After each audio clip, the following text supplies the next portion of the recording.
E nós estamos aqui no quadro Panorama Bíblico, nós estamos abordando o tema a salvação. Então nós temos algumas perguntas, alguns questionamentos com relação à salvação. Então agora aproveitando aqui junto com o pastor Lívio Fuschini, vamos estar abordando alguns questionamentos nesse sentido. Pastor Lívio Fuschini, nós temos aqui uma pergunta, ela na realidade são duas perguntas numa só.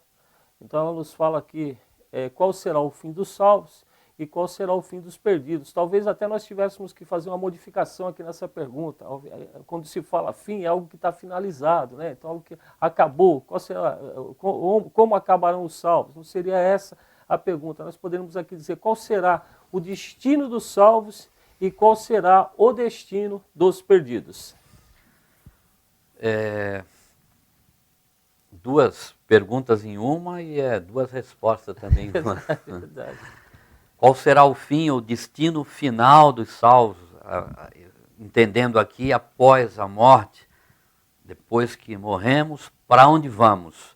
Os salvos vão para um lugar de glória, como falamos nesta manhã aqui, e os perdidos, aqueles que não entregaram as suas vidas nas mãos do Senhor, em vida, não entregaram as suas vidas em vida, enquanto estão vivos, nas mãos do Senhor, reconhecendo Jesus como o Senhor, como o Salvador, será um outro destino. São dois destinos que acontecem após a morte. Para os salvos, a Bíblia é bem clara falando aqui, até um texto que lemos hoje de manhã, em Mateus capítulo 13, né? Outros resplandecerão como o sol no reino de Deus. Isso é uma palavra que é falada desde o Antigo Testamento, quando você vê Daniel, que vem em minha mente aqui, no capítulo 12, ele diz assim, e a resposta num versículo, ou dois versículos, dá uma resposta a essas duas perguntas em uma, né? E muitos dos que dormem no pó da terra, capítulo 12, versos 2, muitos dos que dormem no pó da terra ressuscitarão, uns para a vida eterna e outros para a vergonha e desprezo eterno. Nesse mesmo versículo está a resposta para qual será o fim dos salvos e o fim dos perdidos. E muitos dos que dormem no pó da terra, quer dizer, morreram, ressuscitarão. Eles morreram, mas não está aniquilado. Ele tem vida em um lugar que ele vai estar ali. Uns para a vida eterna, aquele o fim dos salvos, e o outro, o fim dos perdidos, para a vergonha e desprezo eterno. Os entendidos, ainda diz o versículo 3, pois resplandecerão como o resplendor do firmamento, e os que a muitos ensinam a justiça refugirão como as estrelas sempre e eternamente. Mas o versículo 2 responde essa pergunta, aí você pode pegar no Novo Testamento, tem muitos versículos que podemos dar essa definição também. Para onde vão os salvos e para onde vão os perdidos? Os salvos, os salvos, Jesus está falando aqui em Mateus 13, resplandecerão como o sol no reino de Deus. O fim dos perdidos, uns serão lançados na fornalha de fogo, ali haverá pranto e ranger de dentes. Verdade, é algo que a gente às vezes passa desapercebido. Eu penso quando o irmão falou entregar a sua vida em vida, parece até um erro, né? Um trocadilho assim, mas a verdade é essa, né? Entregar a sua vida em vida. Que vida? Entregar a sua vida de pecados, a sua vida de perdição em vida para quê? Para a salvação. E essa questão dos salvos ela é importante.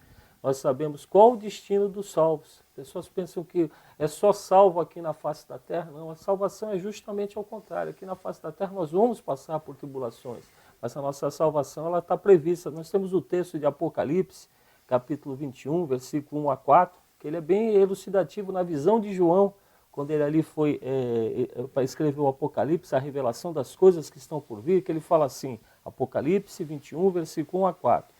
E vi um novo céu e uma nova terra, porque já o primeiro céu e a primeira terra passaram, e o mar já não existe. E eu, João, vi a santa cidade, a nova Jerusalém, que de Deus descia do céu, adereçada como uma esposa ataviada para o seu marido. e ouvi uma grande voz que dizia: Eis aqui o tabernáculo de Deus com os homens, pois com ele habitará, e eles serão o seu povo, e o mesmo Deus estará com eles, e será o seu Deus. Versículo 4. E Deus limpará de seus olhos toda lágrima, e não haverá mais morte, nem pranto, nem clamor, nem dor, porque já as primeiras coisas são passadas. Então nós vemos aqui o destino dos salvos. Mas aqui é uma segunda parte aqui da pergunta, né, pastor? Qual será o fim dos perdidos? Então nós poderíamos dizer que o fim dos perdidos é justamente o inverso dos salvos. Seria simples a resposta. Mas nós temos alguns textos bíblicos que elucidam essa questão dos perdidos, aqueles que não aceitaram a nosso Senhor Jesus Cristo. Os perdidos serão lançados juntamente com a morte, o inferno e todos os demônios do lado de fogo, onde permanecerão eternamente num lugar onde somente haverá choro e ranger de dentes. Então nós vemos que é o antônimo do versículo 4, onde o versículo 4 fala que Deus limpará toda lágrima, não haverá mais choro, nem pranto, nem clamor. Acontece exatamente ao contrário àqueles que estão perdidos. E nós estávamos falando aqui um pouquinho antes, fora do ar, a questão da escatologia, né? O estudo das coisas que estão por vir. Então nós vemos aqui a volta de nosso Senhor Jesus Cristo, o pastor foi bem elucidativo nessa questão. Essa volta de Jesus Cristo haverá primeiro o quê? A ressuscitação daqueles que morreram em Cristo. Serão ressuscitados com corpos glorificados. E nós, aqueles que ficarmos, seremos arrebatados também em corpos glorificados. Então já está aqui o destino daqueles que são salvos. Aqueles que não estão salvos, esses não serão ressuscitados apenas para o juízo eterno e para a maldição, para o sofrimento eterno. Nós temos dois textos que podem falar sobre a questão dos perdidos.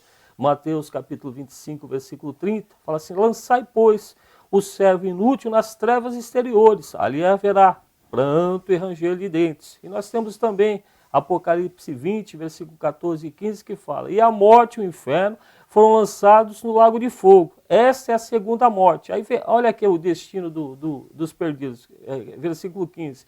Aquele que não foi achado, escrito no livro da vida, foi lançado no lago de fogo. Está bem claro aí o alerta, a palavra de Deus, mostrando a importância da decisão, da conversão, de receber ao Senhor Jesus Cristo como Senhor, Salvador.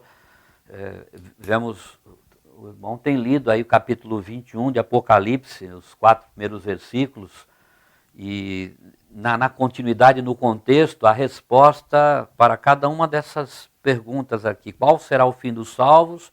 Qual será o fim dos perdidos? O fim dos salvos, o pastor Max tem lido aí até o versículo 4, ainda continua um pouquinho, dizendo que estava sentado sobre o trono, disse: eis que faço novas todas as coisas, e disse-me, falando a João ali, João estava arrebatado em espírito ali nos céus, escreve, porque estas palavras são verdadeiras e fiéis. E disse-me mais: está cumprido, eu sou o alfa e o ômega, o princípio e o fim. A quem quer que tiver sede, de graça lhe darei da fonte da água da vida. Quem vencer, ele dará todas as coisas, e eu serei seu Deus, e ele será meu filho.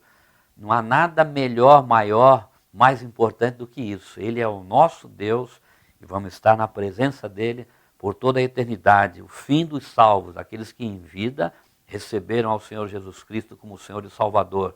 Mas na continuidade, no versículo 8, antes de nós entrarmos na bênção, do versículo 9 em diante, a Nova Jerusalém, no versos 8 diz: mas quanto aos tímidos ou aos covardes e aos incrédulos e aos abomináveis e aos homicidas e aos fornicadores e aos feiticeiros e aos idólatras e a todos os mentirosos, a sua parte será no lago que arde com fogo e enxofre, o que é a segunda morte. Então o destino está bem claro. Bem claro. Né? De uma parte, quem está salvo e quem está perdido. Amém. Bem elucidativo. E nesse ponto, nós temos que trazer à nossa mente, ao nosso coração, a nossa responsabilidade nisso tudo.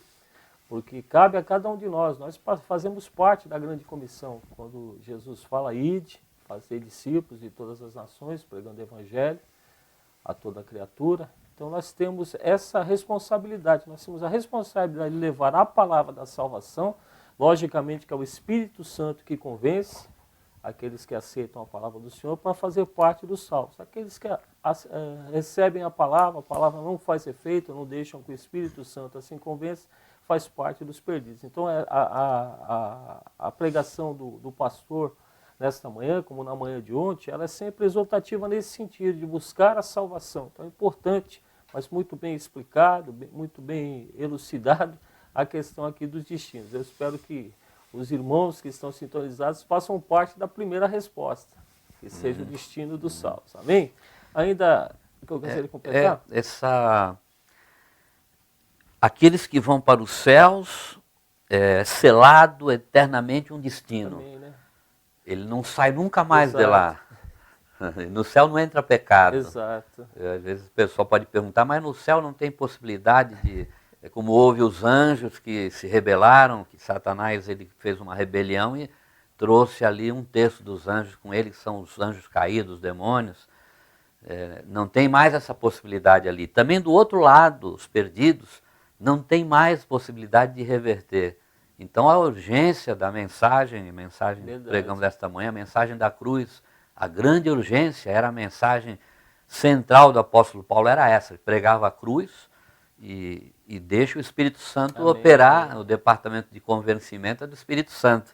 Então o perdido, você que nos ouve, talvez não tenha tido um encontro com o Senhor ainda, veja que é a importância disso que nós estamos falando, porque se for passar para a vida eterna sem a salvação, sem ter Jesus como o Senhor Salvador, está selado um destino eterno, é irreversível, isso não muda, não pode mudar. Então, se a gente puder imaginar, onde o fogo nunca se apaga, onde o bicho nunca morre, choro, ranger de dentes, uma situação desesperadora. A gente vê bem aqui quando Jesus fala a história do rico e Lázaro, desesperado num lugar, não aguentava ali as chamas consumindo e não acabando, não desintegrando o corpo. É difícil entender isso, né? Mas essa é a ilustração desse lugar tão terrível.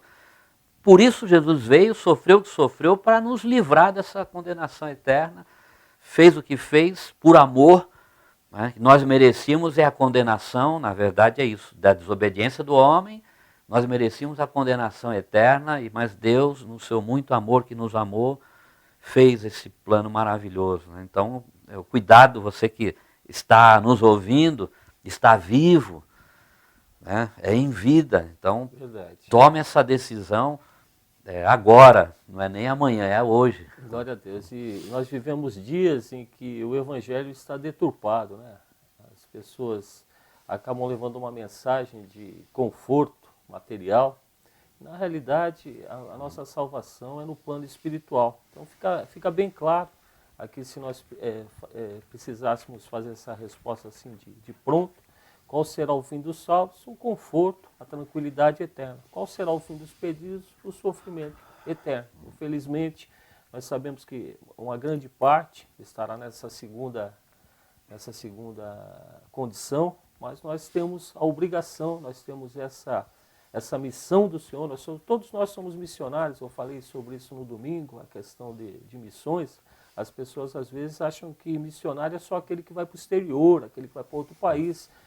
Assim, na acepção da palavra até aceitamos isso, assim podemos assim dizer, mas missionários somos todos nós. Missionários é eu, é o senhor que prega o evangelho ao seu vizinho, que prega o evangelho no seu ambiente de trabalho, no ambiente que você frequenta, e acima de tudo, a nossa imagem, aquilo que nós transmitimos como seres humanos que somos, ou seja, se nós somos o sal, e o sal da terra e a luz do mundo, como a Bíblia assim nos fala, nós temos que passar essa luz que convence. Nós temos vários casos de irmãos que são convencidos através do testemunho de algumas pessoas, de alguns irmãos que vivem exatamente aquilo na íntegra, a fé, as suas atitudes de fé em situações de perigo. Nós tivemos aqui no sábado o pastor Edson de Oliveira, o nosso capelão. Ele aqui um depoimento emocionante, quando ele dando aqui eu perguntei a ele quando que ele começou o serviço de capelania. Então ele fala que parece que foi em 2002, mas ele fala que esse evento começou em 1998. Com o quê? com o passamento de um filho dele justamente numa doença, uma doença terminal. Levou o filho, o jovem filho dele, e ele naquele momento de dor, ele transformou isso em quê? Em amor. Então esse amor dele fez com que ele começasse esse serviço de capelania, levando a salvação àqueles que estavam praticamente à beira da morte, estão à beira da morte em hospitais. Alguns ali se convertem no leito da morte, no último suspiro. Então nós vemos esse é ser o sal da terra e a luz do mundo. É um missionário hospitalar. Então missões, ela tem que estar no âmago do coração de cada um de nós, né? Essa vontade, esse desejo, né?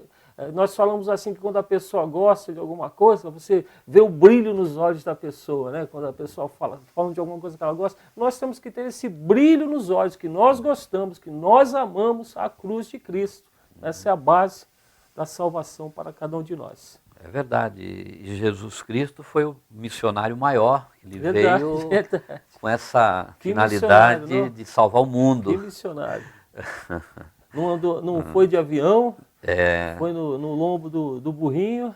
Exato. Algo assim que e nós vemos hoje os grandes pregadores, hoje parecem o popstar, né? Que nós chamamos aí, a gente vê assim. Mas glória a Deus, a nossa parte nós devemos fazer e orar ao Senhor que esteja iluminando, que esteja clareando os corações daqueles que estão na obra do Senhor. Pastor, nós temos aqui uma sequência ainda nessa parte de salvação, e a pergunta aqui seria assim: quais são os conceitos de santificação e santo na Bíblia? As pessoas dizem, o que é santificação, o que é santo à luz da Bíblia Sagrada? O santo, na verdade, a expressão dessa palavra é separado. Aquele que é santo, ele é separado. Separado do quê? Separado do pecado. Vivíamos, antes de conhecer ao Senhor, numa vida pautada pelo nosso querer, pela nossa vontade, perdidos neste mundo, afastados de Deus, como ovelhas que não têm pastor, como o apóstolo Pedro fala na sua carta. E agora, nos encontrando com o Senhor, agora somos santos. Não na totalidade da palavra como Jesus é santo, mas somos separados do mundo do pecado, e esse é um processo contínuo, o processo da santificação. Esse é um processo que nós podemos ver o apóstolo Paulo, quando ele é um homem perto de Deus, um homem que busca a excelência do conhecimento de Cristo, quando ele fala aqui em Filipenses capítulo 3, ele chega a dizer aqui no versículo 8, e na verdade tenho também por perda todas as coisas, pela excelência do conhecimento de Cristo Jesus, meu Senhor, pelo qual sofri a perda de todas estas coisas e as considero como esterco, para que possa ganhar a Cristo. Aí ele diz assim, ele buscando o conhecimento do Senhor, a santificação, vindo junto com isso, com o conhecimento do Senhor. E ele diz aqui no versos 12, não que já tenha alcançado ou que seja perfeito, essa perfeição, a santificação, o nosso paradigma é Jesus Cristo. Quando o homem peca lá no paraíso, a imagem e semelhança que tínhamos de Deus foi deturpada, essa imagem foi desfigurada. Na conversão, essa imagem ela volta a ser trabalhada e moldada pelo Senhor também, com a nossa separação do pecado. Tem uma parte nossa também, mas a parte maior, a parte sobrenatural, é o Espírito de Deus. Paulo fala, Filipenses capítulo 1, versículo 6, tendo por certo que aquele que em vós começou a boa obra, a aperfeiçoará até o dia de Cristo Jesus. Essa é a santificação. Chegaremos na plenitude de varão perfeito só quando passarmos para a eternidade. E Paulo diz assim, concluindo aqui, no versículo 13, irmãos, quanto a mim, não julgo que o haja alcançado, mas uma coisa faço, e é que esquecendo-me das coisas que atrás ficam, avançando para as que estão diante de mim, prossigo para o alvo, que alvo? O conhecimento do Senhor, a santificação, prossigo para o alvo pelo prêmio da soberana vocação de Deus em Cristo Jesus, pelo que todos quantos já somos perfeitos, sintamos isto mesmo. Se sentis alguma coisa de outra maneira, também Deus vos revelará. Caminhamos buscando essa perfeição e essa santificação. Amém, glória a Deus. Então nós vemos que às vezes as pessoas falam, eu não sou santo. Não, nós somos santos, santo que pecamos. Então o eleito, aquele que foi ressuscitado com Cristo, ele vive agora uma vida nova em Cristo. O que nós temos que entender é que essa santidade que nós temos não nos isola do convívio social. Então nós temos essa questão, mas nós temos que demonstrar através do nosso dia a dia, nos nossos relacionamentos cotidianos. Então é necessário que nós vivamos a prática dessa santidade, essa nova vida em Cristo.